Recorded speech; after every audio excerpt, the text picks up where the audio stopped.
बहुत बहुत स्वागत है आप सभी का एक बार फिर से शिक्षक शिक्षा यूट्यूब चैनल पे। और आज के इस क्लास में हम लोग प्रधान शिक्षक के पार्ट 3 को कंटिन्यू करेंगे और आज ये लास्ट पार्ट होगा। और इस पार्ट में हम लोग कोहल वर्ग के सिद्धांत को देखेंगे। क्लास की ओर बढ़े उससे पहले आप लोगों को मैं बताना चाहूँगा कि आप लोगों का जो बहुत प्रतीक्षित इंतज़ार था नोट्स को लेकर के वो समाप्त हो चुका है। नोट्स आप लोगों के लिए आ चुका है और डीएलएड सेक्शन के 8 यूनिट आपको इस नोट्स में दिखेंगे। और ये नोट आप प्रिंट आउट निकलवा करके आप आसानी से पढ़ सकते हो। जैसा कि आप यहाँ पे देख रहे हो, मैंने खुद इसका प्रिंट आउट निकाला है और बहुत ही बेहतरीन प्रिंट इसका निकल के रखे आया है। सारे चैप्टर्स आपको टोटल सब्जेक्टिव और चैप्टर के लास्ट में ऑब्जेक्टिव क्वेश्चंस के साथ मिल जाते हैं। तो बहुत ही मेहनत से तैयार किया गया यह नोट्स आप लोगों के लिए अब अवेलेबल हो चुका है। इसकी कीमत मात्र 100 रुपये रखी गई है। आपको ये पीडीएफ के फॉर्मेट में व्हाट्सएप पे मिल जाएगा। अगर आप लेना चाहते हैं तो हमारे स्क्रीन पे दिखाए गए नंबर पे आप संपर्क कर सकते हैं। आज के इस क्लास में आगे बढ़ेंगे हम लोग। हमारा क्लास पार्ट 3 का ये लास्ट पार्ट होगा। पिछले पार्ट में हम लोगों ने जीन पियाजे के नैतिक विकास के सिद्धांत को डिस्कस किया था और आज हम लोग कोहल वर्ग के सिद्धांत को डिस्कस करेंगे। तो कोहल वर्ग का सिद्धांत क्या कहता है और उससे पहले थोड़ा सा कोहल वर्ग के बारे में हम लोग जान लेंगे। तो यहाँ पे देखेंगे कोहल वर्ग का जो संक्षिप्त परिचय है, शॉर्ट इंट्रो है, उसको देख लेते हैं। लॉरेंस कोहल वर्ग, इनका जन्म 25 अक्टूबर 1927 ईस्वी को हुआ था। इनकी मृत्यु 19 जनवरी 1987 ईस्वी को हुई थी। ये अमेरिका के मनोवैज्ञानिक थे, ठीक है, अमेरिकी मनोवैज्ञानिक थे और इन्होंने बहुत ज़्यादा रिसर्च किया। बच्चों के नैतिकता की जांच के लिए 20 सालों तक बच्चों के साथ इन्होंने एक्सपेरिमेंट किया। अब सोच लीजिए कि इतने लंबे समय तक एक्सपेरिमेंट करने के बाद उन्होंने अपनी थ्योरी दी। इसीलिए ऐसे मनोवैज्ञानिकों की थ्योरी को मान्यता इसीलिए ही दी जाती है क्योंकि आप देखोगे कि पियाजे ने अपने बच्चों के ऊपर खुद एक्सपेरिमेंट किया। बहुत सालों तक एक्सपेरिमेंट करने के बाद ये लोग अपनी थ्योरी देते हैं, ठीक है। कई तरह से उसको वेरीफाई करते हैं, रेक्टिफाई करते हैं और तब जाकर के अपनी थ्योरी को देते हैं। तो 20 सालों तक इन्होंने एक्सपेरिमेंट किया और तब जाकर के इन्होंने नैतिक विकास की अवस्था का सिद्धांत दिया है, ठीक है, स्टेजेज ऑफ मोरल डेवलपमेंट। और इन्होंने जो नैतिक विकास का सिद्धांत दिया है उसके अलग अलग स्तर हैं, अलग अलग चरण हैं, जिसको हम लोग को अच्छे से समझना है। वहीं से आपके सवाल बनते हैं, ठीक है। तो सबसे पहले इन्होंने किया था क्या, इन्होंने कई ऐसी स्टोरीज़ तैयार की और उन स्टोरीज़ को बच्चों को दिया, अलग अलग एज ग्रुप के बच्चों को, ठीक है।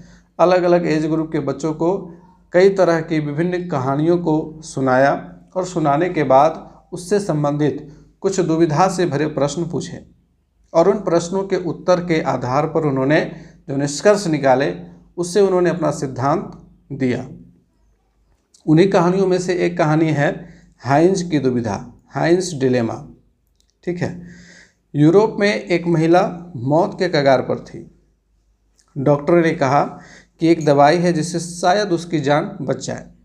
वो एक तरह का रेडियम था जिसकी खोज उस शहर के एक फार्मासिस्ट ने उस दौरान ही की थी।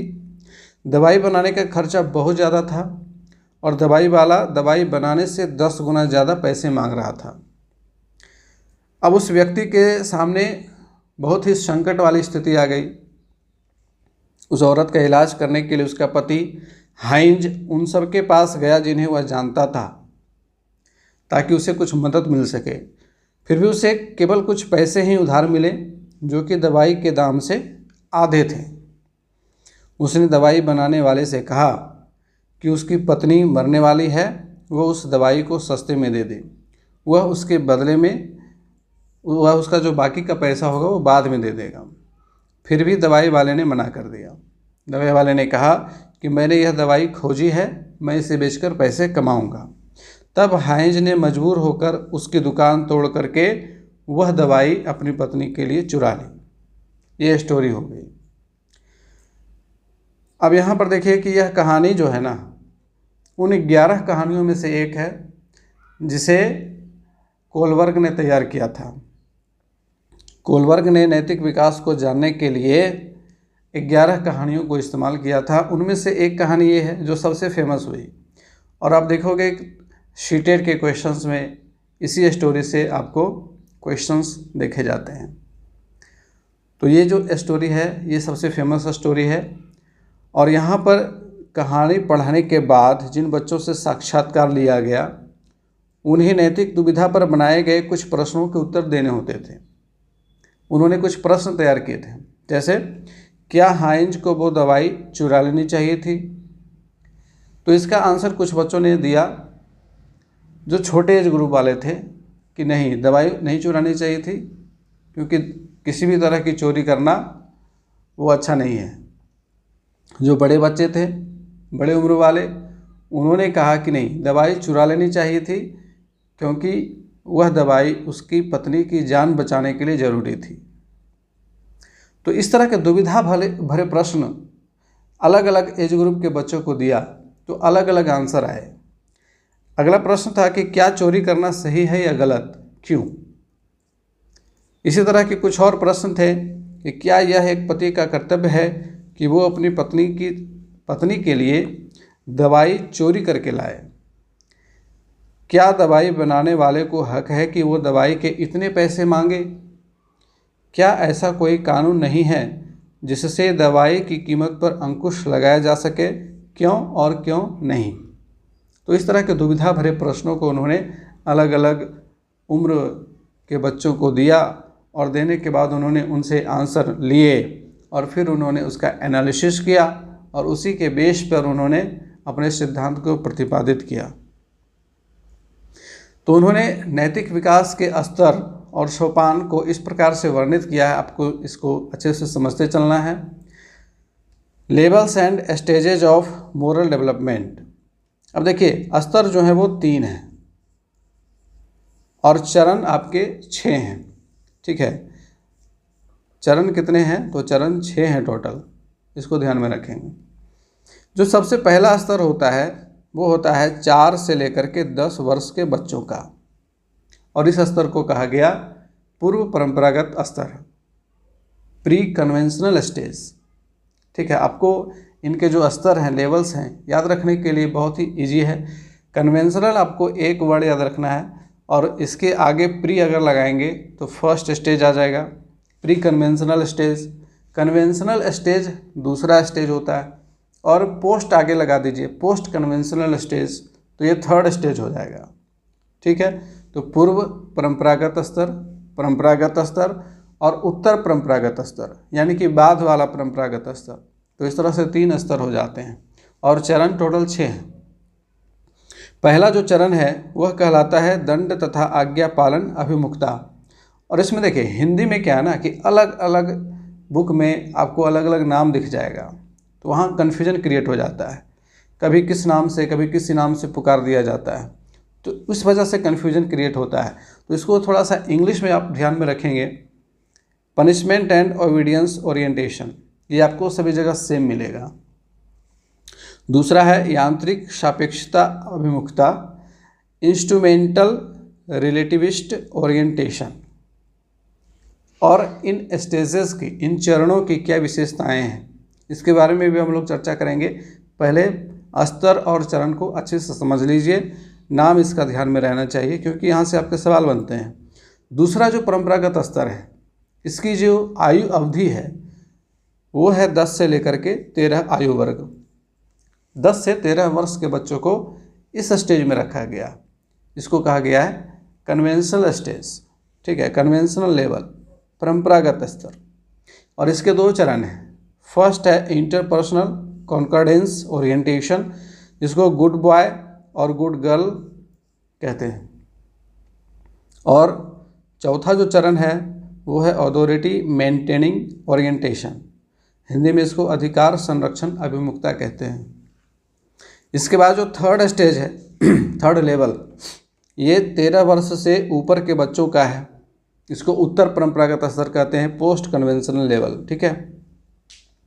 और इसके 2 चरण हैं। पहला है सामाजिक अनुबंध विधि सम्मत अभिमुखता, ये 5वां चरण होता है, social contract legalistic orientation.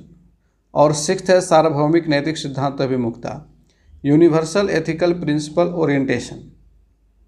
This is the 6th stage. अब इसके बारे में जो विशेषताएं होती हैं, जो गुण हैं प्रत्येक स्टेज का, उसको ध्यान में रखेंगे, क्योंकि वहाँ से प्रश्न बनाए जाते हैं। ठीक है, आपको गुण दे दिया जाएगा, ठीक है, और पूछा जाएगा कि यह बच्चा यह गुण प्रदर्शित कर रहा है इस स्थिति में, तो बताइए कि वह कोलबर्ग के नैतिक विकास की किस अवस्था में है, किस स्तर में है। इस तरह के प्रश्न आपको वहाँ पे दिए जाएंगे, तो इस चीज़ को ध्यान में रखिएगा। यहाँ पर देखिए, नैतिक विकास की जो अवस्थाएं हैं, उनकी जो विशेषताएं और गुण हैं, उनको हम लोग यहाँ पर देखते चलेंगे। सबसे फर्स्ट है पूर्व परंपरागत अवस्था। ठीक है, प्री कन्वेंशनल लेवल, ये 4 से 10 वर्ष के बच्चों के लिए है। अब इसमें क्या होता है कि जब बालक जो है वो बाहरी तत्व या घटना के आधार पर किसी व्यवहार को नैतिक या अनैतिक मानता है, तो उसकी नैतिक तर्क शक्ति पूर्व परंपरागत स्तर की कही जाती है। और इसकी जो 2 अवस्थाएं हैं वो कौन कौन सी हैं? पहला है दंड तथा आज्ञा पालन अभिमुखता, पनिशमेंट एंड ओबीडियंस स्टेज इसको कह लीजिए। ठीक है, ये पहला चरण है। और इसकी जो विशेषताएं हैं, इसकी विशेषताएं क्या हैं? इस अवस्था में बालक का व्यवहार दंड के विधान पर आधारित होता है। वह दंड को आधार बनाता है, दंड के आधार पर अच्छा व्यवहार करता है। इस प्रकार नैतिक विकास की शुरू की अवस्था में दंड को ही बच्चों की नैतिकता का मुख्य आधार मानते हैं। बच्चा सोचता है कि दंड से बचने के लिए आदेश का पालन करना चाहिए। बच्चा सही या गलत का निर्णय दिए गए दंड या पुरस्कार से करता है। अगर किसी को किसी तरह का दंड मिल रहा है या किसी को पुरस्कार मिल रहा है, तो अगर उसने गलत कार्य किया तो उसे दंड मिल रहा है, अगर किसी ने अच्छा कार्य किया तो उसे पुरस्कार मिल रहा है। अब बच्चे के लिए यही 2 चीज़ें वहाँ पे मुख्य हो जाती हैं। या तो वह दंड के आधार पर सब जितनी भी चीज़ें हैं उसको वो जज करता है, उसका नज़रिया दंड के विधान पर बन जाता है। अब सपोज दैट कि कोई बच्चा अपने दोस्तों के साथ आम के बगीचे में चला जाता है, और आम के बगीचे में जाने के बाद बच्चे तो शैतानी करते ही हैं, बच्चे आम तोड़ने लग जाते हैं, और अचानक से उस बाग का माली जो है वो आ जाता है और सारे बच्चे उसको देख लेते हैं। तो अब बताइए कि बच्चों की क्या स्थिति होगी? क्या बच्चे वहीं पे हंसते खेलते आम तोड़ते रहेंगे या माली को देखने के बाद भाग जाएंगे? स्पष्ट है कि माली को देखने के बाद सारे बच्चे भाग जाएंगे। क्यों भाग जाएंगे? क्योंकि उनको पता है कि वे गलत कार्य कर रहे हैं। बिना पूछे उन्होंने आम तोड़ने शुरू कर दिए, और आम का जो रखवाली करने वाला माली था वो आ गया। अब वो आया तो वो क्या करेगा? बच्चों को पकड़ करके दंड देगा। तो दंड के डर से वो क्या हो गया? वहाँ से भाग जाएंगे। तो दंड के विधान पर ही वे सारे कार्य करते हैं, सही कार्य भी और गलत कार्य भी। तो ये फर्स्ट स्टेज है। सेकंड है यांत्रिक सापेक्षिक अभिमुखता की अवस्था। इसको इंस्ट्रूमेंटल रिलेटिविस्ट इंडिविजुअलिज्म स्टेज कहा जाता है। दूसरा चरण है ये। और इस चरण की क्या विशेषताएं हैं? इस अवस्था में बालक का व्यवहार स्वयं की इच्छा को पूरा करने वाला होता है, ईगोसेंट्रिक होता है। स्वयं की इच्छा को पूरा करना वो चाहता है, उसमें जिद्दीपन का स्वभाव आ जाता है। उसे लगता है कि वही बात सही है जिसमें बराबरी का लेन देन हो, अर्थात हम दूसरों की कोई इच्छा पूरी करें तो वह भी हमारी इच्छा पूरी करेगा। इसलिए इसे विनियम की अवस्था भी कहते हैं। ठीक है, विनियम की अवस्था भी इसको कहा जाता है। और यहाँ से भी आपके सवाल बनेंगे। अब सपोज दैट अगर कोई बच्चा स्कूल में गया है और वो अपने दोस्त के साथ, अपने फ्रेंड के साथ टिफ़िन शेयर करता है। नेक्स्ट डे वह स्कूल जाता है लेकिन उसके पास टिफ़िन नहीं है, और उसका दोस्त टिफ़िन लेकर के आया है, तो उसे कहता है कि मैंने कल तुम्हें अपना टिफ़िन शेयर किया था, आज मैंने टिफ़िन नहीं लाया है, तो तुम अपना टिफ़िन शेयर करो मेरे से। तो ये किस स्टेज में है? ये बच्चा इस स्टेज में, और इसको विनियम की अवस्था भी कहते हैं। ठीक है, यांत्रिक सापेक्षिक अभिमुखता की अवस्था में वह बच्चा होगा। और इस अवस्था में बालक में अहंकार होता है। यदि उसका कोई उद्देश्य झूठ बोलने से या चोरी करने से पूरा होता है तो वह उसे करता है, और ऐसा करना अनैतिक नहीं समझता है। और इसीलिए आप लोगों ने देखा होगा कि इस अवस्था के जो बच्चे होते हैं, अक्सर क्लास में दूसरे बच्चों का अगर कोई सामान उन्हें अच्छा लग जाता है तो वो क्या करते हैं, चुपके से ले लेते हैं, बिना उससे बताए। एक तरह से कह सकते हैं कि वो चोरी कर लेते हैं। लेकिन इन सारे स्टेजेस को इसीलिए समझना है, नैतिक विकास की अवस्था को इसीलिए समझना है कि एज ए टीचर हम बच्चों को अच्छे से जज करें, अच्छे से समझें और दंड के विधान को उसी अनुसार से लागू करें। तो बच्चों का जो स्वभाव है वो एक तरह से कर्मानुसार चलता है। अलग अलग मनोवैज्ञानिकों ने जो सिद्धांत दिए हैं उनको हम लोगों को इसीलिए समझना है ताकि हम अपना व्यवहार उसके अकॉर्डिंग बदल सकें।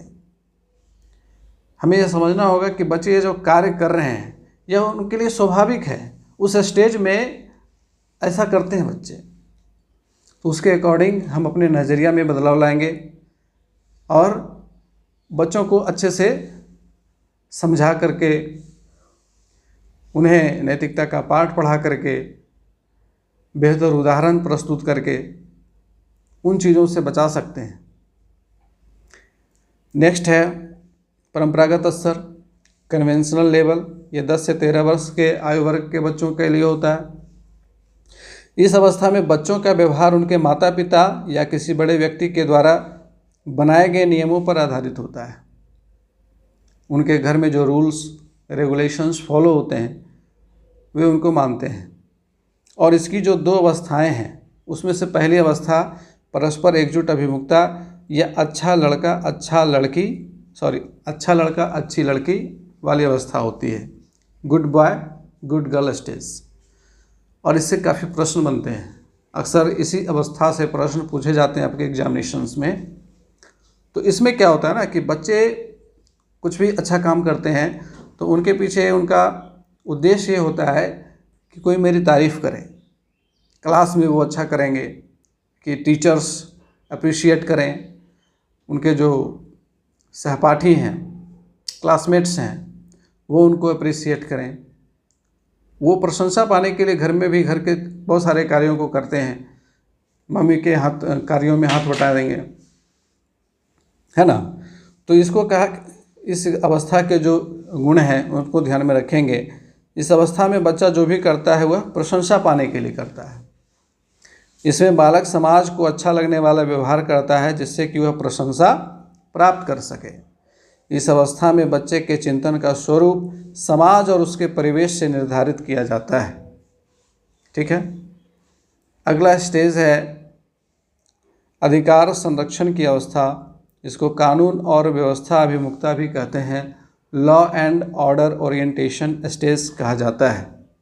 लेकिन नाम अलग अलग है ना, इसलिए मैंने जो फेमस नाम प्रचलित हैं, अक्सर आपको क्वेश्चंस में देखने को मिल जाते हैं सीटेट के एग्जामिनेशंस में, और जो शिक्षक भर्ती परीक्षाएं होती हैं तो वहाँ पर जो नाम ज़्यादातर यूज़ किए जाते हैं, और बीएड के बुक्स में, डीएलएड के बुक्स में जो नाम ज़्यादातर यूज़ किए जाते हैं उन नामों को मैंने यहाँ पर रखा है, ताकि अगर एग्जामिनेशन में इस तरह के कन्फ्यूजन भरे जो नाम हैं चेंज होकर के आ जाए आपके सामने तो आप उसको पहचान सकें। अधिकार संरक्षण की अवस्था, इसको कानून और व्यवस्था अभिमुखता भी कहा गया है। Authority maintaining orientation stage, law and order orientation stage. यह अवस्था अत्यंत महत्वपूर्ण मानी जाती है। इस अवस्था में प्रवेश से पहले बालक समाज को केवल प्रशंसा पाने के लिए महत्व देता है। ठीक है। इस अवस्था में पहुंच करके वह समझने लगता है कि सामाजिक नियमों के विरुद्ध किए गए कार्य को अनैतिक कहते हैं। अब उन्हें नैतिक और अनैतिक में भेद समझ आने लगता है। बच्चों के नैतिक विकास की अवस्था सामाजिक आदेश, कानून, न्याय और कर्तव्यों पर आधारित होती है। अब आते हैं 3rd लेवल पे, जो है हमारा उत्तर परंपरागत स्तर, पोस्ट कन्वेंशनल लेवल, और ये 13 वर्ष से ऊपर के बच्चों के लिए है। इस स्तर में व्यक्ति अपने समाज के परिप्रेक्ष्य से परे चला जाता है। नैतिकता को अमूर्त सिद्धांतों और मूल्यों के संदर्भ में परिभाषित किया गया है जो सभी स्थितियों और समाजों पर लागू होते हैं, वो ऐसा मानने लगता है। व्यक्ति सभी व्यक्तियों का दृष्टिकोण लेने का प्रयास करता है। इसकी 2 अवस्थाएं हैं। पहली अवस्था है सामाजिक अनुबंध की अवस्था। Social contract legalistic orientation stage इसको कहा गया है। इस अवस्था में बच्चा नियमों को सामाजिक समझौतों के रूप में देखता है, जिन्हें आवश्यकता पड़ने पर बदला जा सकता है। ठीक है, नियम क्या है? तो सामाजिक समझौते के रूप में है, जिन्हें आवश्यकता पड़ने पर बदला जा सकता है, और ये सामाजिक अनुबंध की अवस्था होगी। अगर इस तरह का व्यवहार कोई बच्चा कर रहा है तो ये हमें ध्यान में रखना होगा कि किस अवस्था में वो है। इसमें व्यक्ति यह मानने लगता है कि व्यक्ति को सामाजिक नियमों का पालन इसलिए करना चाहिए क्योंकि समाज हमारे हितों की रक्षा करता है। समाज के नियमों का पालन करना हम सभी का दायित्व है। और अंतिम चरण है सार्वभौमिक नैतिक सिद्धांत की अवस्था। इसको विवेक की अवस्था भी कहा जाता है। इसको इंग्लिश में universal ethical principle orientation stage कहते हैं, या फिर स्टेज ऑफ कॉन्साइंस कहते हैं। और ये सबसे सुप्रीम अवस्था होती है। इस अवस्था में बच्चा नैतिकता के बारे में अपना दृष्टिकोण विकसित कर लेता है, और वो इनफैक्ट पूरी तरह से बच्चा भी नहीं होता है, वह वयस्क अवस्था की आयु में पहुंच चुका होता है। इसमें व्यक्ति में विवेक पैदा हो जाता है। व्यक्ति अच्छे बुरे, उचित अनुचित आदि विषयों पर स्वयं के विचार विकसित कर लेता है। इस अवस्था में व्यक्ति नियमों का पालन स्वयं के दृष्टिकोण से प्रेरित होकर करने लगता है तथा नियमों की वैधता को चुनौती भी देने लगता है। अब इस अवस्था में जो बच्चे होंगे वो कहेंगे कि हाइंज को दवाई बिल्कुल चुरा लेनी चाहिए थी, उसने बिल्कुल सही किया है। ठीक है, तो इस अवस्था में व्यक्ति जो है वह नियमों का पालन स्वयं के दृष्टिकोण से प्रेरित होकर के करने लगता है और नियमों की वैधता को चुनौती भी देने लगता है। अगर हाइंज को चोरी के जुर्म में पुलिस गिरफ्तार कर लेती है तो इस अवस्था के जो बच्चे होंगे वो कहेंगे कि यह कानून ही गलत है। ठीक है, क्योंकि हाइंज ने वह दवाई अपनी पत्नी की जान बचाने के लिए चुराई थी, और अगर किसी की जान बचाने के लिए हमें चोरी भी करना पड़े तो वह अनैतिक नहीं होता है। तो इस अवस्था के जो बच्चे होंगे वो ऐसा कहेंगे। व्यक्ति के लिए वही आचरण नैतिक होगा जो उसके स्वयं के विवेक का समर्थन प्राप्त कर लेगा। अगर हमारे विवेक का समर्थन किसी कार्य के प्रति समर्पित है, प्राप्त है, तो फिर हम उसे नैतिक ही मानते हैं। तो ये नैतिक विकास की अवस्थाएं एवं चरण इस प्रकार से कोलबर्ग ने दिए।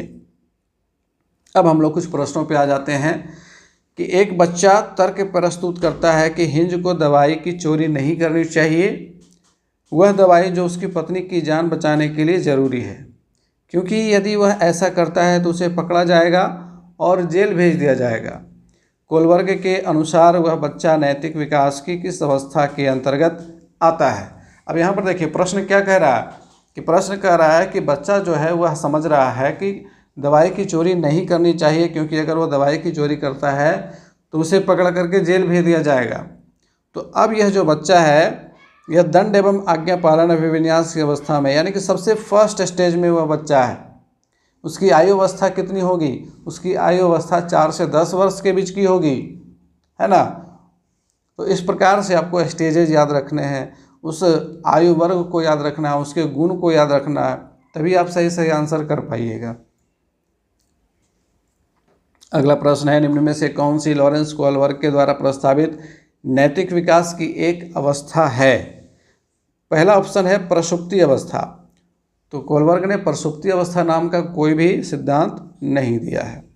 सामाजिक अनुबंध अभिविन्यास, ये तो सही है। मूर्त संक्रियात्मक अवस्था, आपको याद होगा कि ये पियाजे की अवस्था है।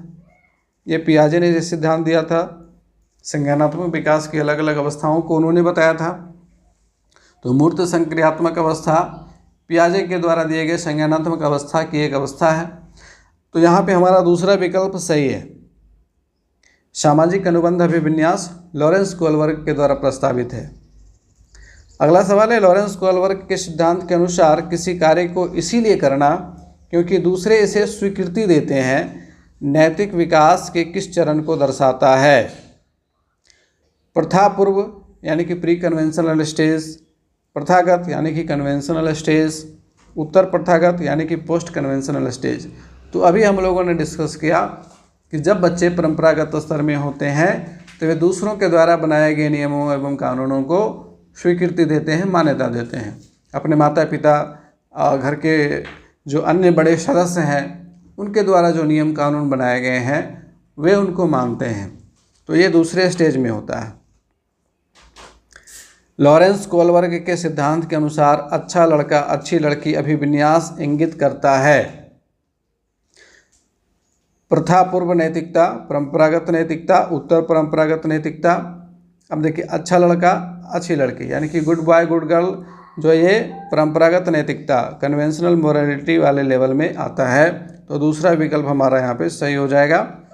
अगला सवाल, नूर अपना टिफिन लाना भूल गई और उसने तान्या को यह कहकर अपना टिफिन साझा करने के लिए कहा कि तुम्हें आज अपना टिफिन मेरे साथ साझा करना चाहिए क्योंकि मैंने कल अपना टिफिन तुम्हारे साथ साझा किया था। कोलबर्ग के नैतिक विकास के सिद्धांत के अनुसार नूर का कथन डैश अभिविन्यास प्रारूप को डैश चरण पर दर्शाता है।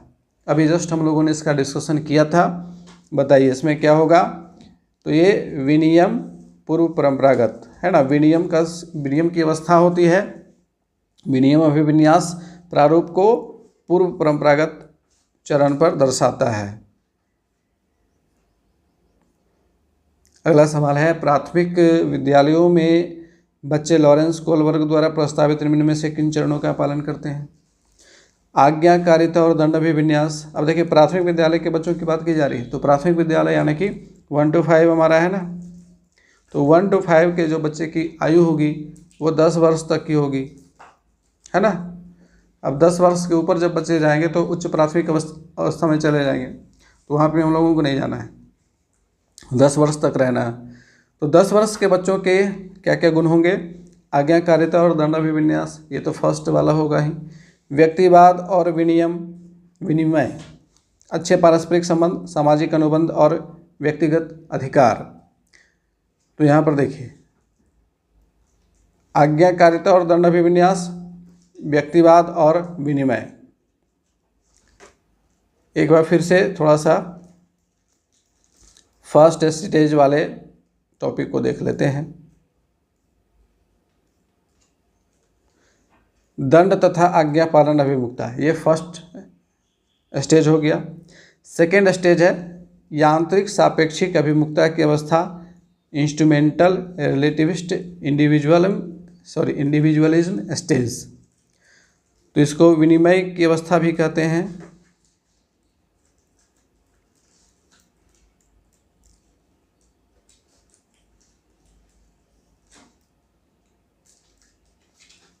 हाँ, तो यहाँ पे हमारा प्राथमिक विद्यालयों में बच्चे लॉरेंस कोलबर्ग द्वारा प्रस्तावित किन चरणों का पालन करते हैं।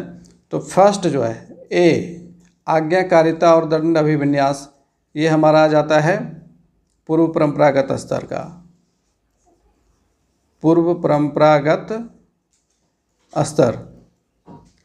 तो अभी हम लोगों ने जस्ट डिस्कस किया कि प्राथमिक विद्यालयों के बच्चों की बात की जा रही है और प्राथमिक विद्यालय के बच्चे 6 वर्ष से लेकर के 10 वर्ष के बीच के होते हैं।